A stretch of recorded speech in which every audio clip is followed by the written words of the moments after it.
What up, y'all? I said a couple videos ago that I was gonna do a reaction to mineo. He's probably one of my top five favorite rappers in CHH. He would be probably top three if I didn't feel as though he was being like drifting more and more away from Christ as much with his music. Although he still has some killer songs that are fantastic and clearly point to Christ. It's just not as much as it used to be. But at the same time, like his bars, this dude's fire. He's crazy. So we got mineo, Clarity. I love this song. I don't agree necessarily with everything that's in it, but some of the bars are just so nasty. But we'll check them out. Sometimes you can just be in a funk creatively, or as a He's so person, fire, especially as it like pertains to a his fog uniqueness. you can't see out of it, but that's Just part unique of artist. I love it. the journey.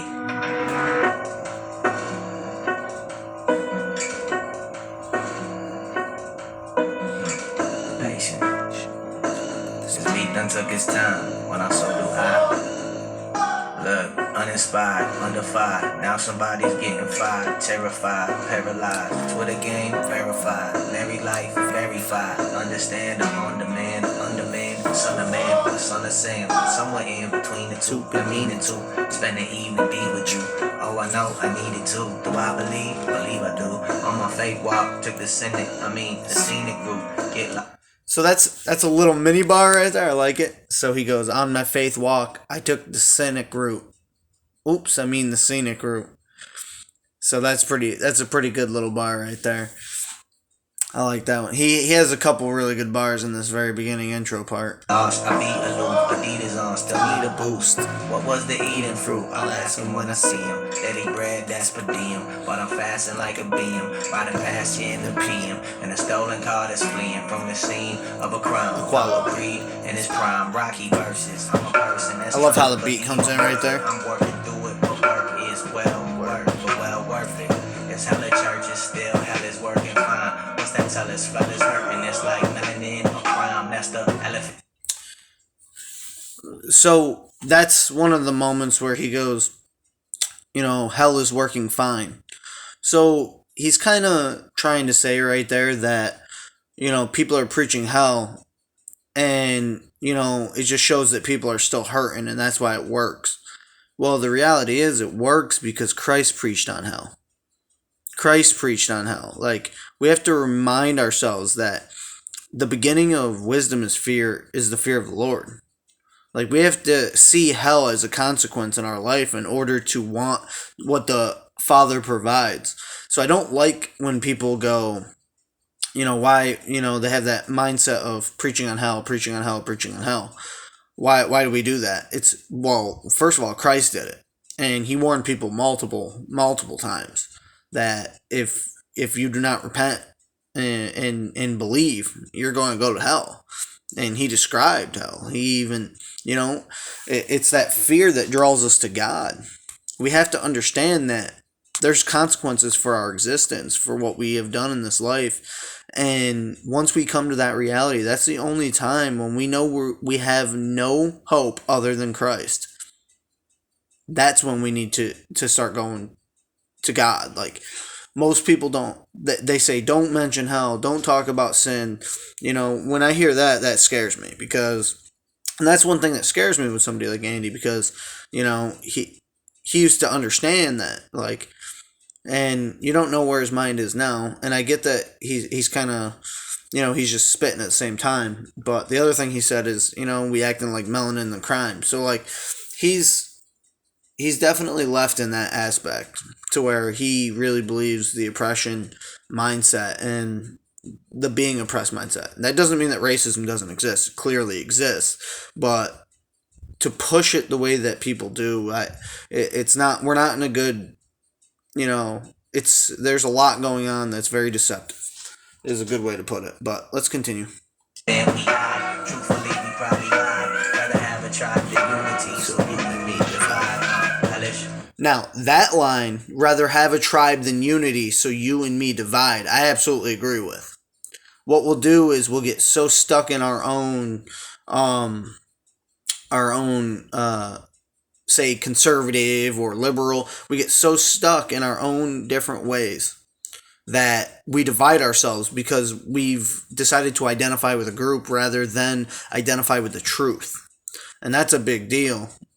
I even saw today on Facebook these people, there was something that was being in the news that like affected them, and in a sense, like it was opposition to what, like factual opposition to what they believed, and instead of going, let me start from a neutral and study into this, hoping that it's true, or hoping that I'm at least going to learn something from it, it was instantly met with, I'm going to disprove this. This has got to be wrong. No way this could be right. So I'm going to do my research and disprove it. It was like, yeah, but the outcome, if it's correct, would be great. It would be good. So it didn't make sense, but it was because they aligned themselves with a certain group, and they can't leave that little group mindset. That's a scary, scary thought. But let's continue. I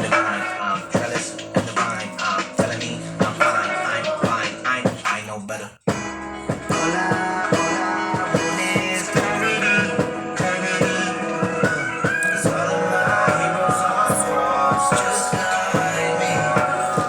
You're just like me. So let every man be a liar. Let only God be true. And all of your heroes on the cross, just like you.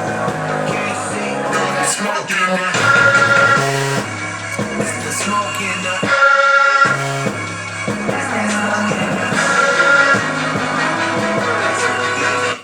I love that hook. I 100,000% agree with that hook. It's such a sick hook because what it means is, what he's trying to say is, everyone that you look up to that's not God is a fraud. We're all frauds. Every single one of us is a fraud. And the reality is we're hypocrites, we're sinners, we're frauds. And when you look up to somebody, it makes you rethink who you idolize. Because in reality, the only person we're supposed to idolize is God. And that's why one of the 10 Commandments is no false idols.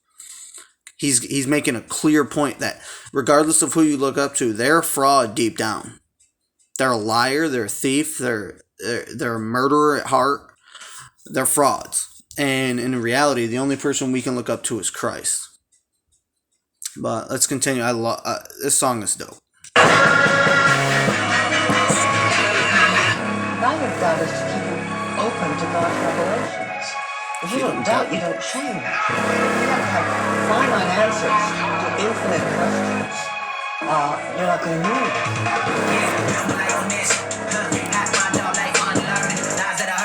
Sermon, what I unearthed got me uncertain. More knowledge and more sorrow. Worrying that never fix tomorrow. Just take away your mistake today. It was black and white, and now paper gray. Maybe that cloud that I stuck it. I construct it, I conduct it. Orchestra a noise, I don't hear your voice. I done made the choice. My consumption of TV, tablet, teaching, twerking, grinning, gaming, rapping, working, fashion, working. Can't tell if my mind just made it. My faith misplaced it. My pain upgraded. Lost my happy thought, then I got jaded. Focus in my direction.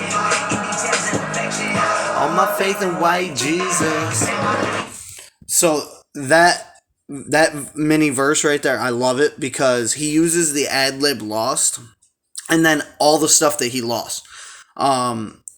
So he's talking about like lost my faith in certain pastors, lost my faith in this, lost my faith in that. And then at the very end, he goes, all my faith in white Jesus, which is a fantastic bar because in reality, when you're growing up in America, you might be taught that Christ was white. And that's a lie. That's just a blatant lie. In reality, Christ is, he's Arabic in the sense of skin color.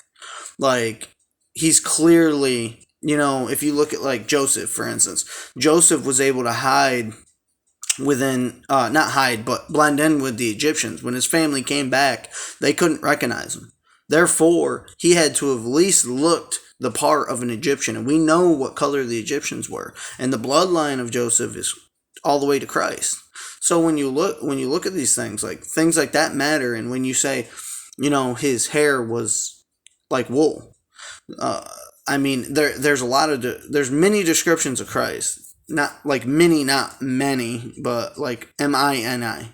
So like there's small amounts of descriptions. We don't know perfectly what Christ looked like, but if you look in history, but that's what he's saying. I lost my faith in all that.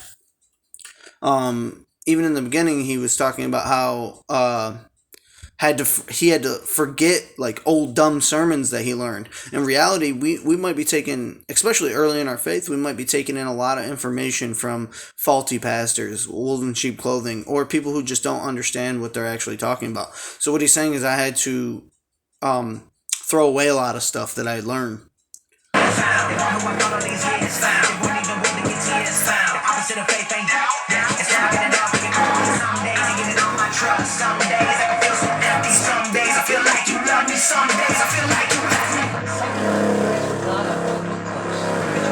Purity for somebody who's not there.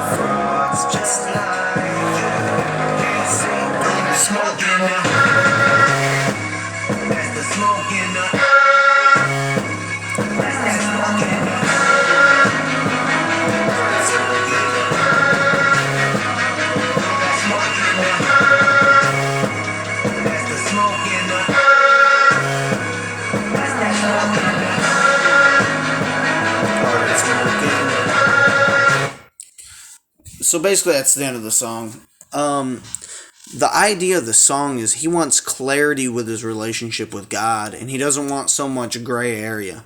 Because as he's growing, he's learning more and more and understanding more that what he was taught when he was young might not necessarily be what is reality as it pertains to the Lord.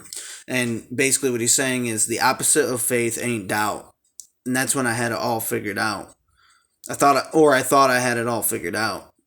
What he's trying to say is that doubting the Lord's not necessarily a bad thing. Now, I don't know if I 100% agree. I'm not. I'd have to dive into it a little bit more, but I think his point is, if I doubt Christ in certain aspects of my life, that doesn't mean I'm not saved. Like we all go through moments of doubt. And there was a speaker, I don't know who it was, but she basically says, if you can't doubt, you can't change. Your doubt is